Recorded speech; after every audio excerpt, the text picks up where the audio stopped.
everyone, back with another keto recipe, another zucchini boat idea. And this one is a bacon cheeseburger one, and it'll serve 3 people. So here's what you'll need. 3 medium-sized zucchinis, a pound of ground beef, 1 package of Philadelphia or any kind of cream cheese, bacon bits, and then olive oil for cooking, pink salt and pepper, onion and garlic powder, Italian seasoning, oregano flakes, a fry pan with cover and spatula, and a cake pan.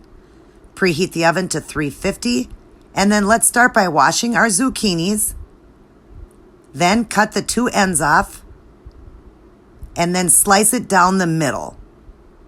Then you'll see a little video here how to get all the inside out. You're going to slice through. I'm just doing an example here because I've already cut it.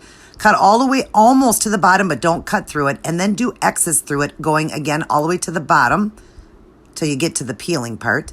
And then go ahead and scoop it all out into the sink, and now you've got cute little boats.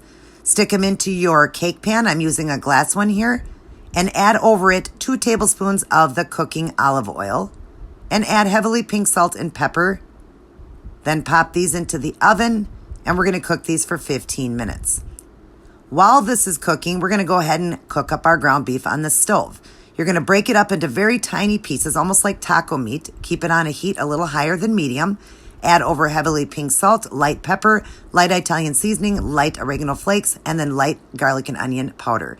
And then mix it all around real well. Put the cover on and let it cook. You'll be stirring it occasionally.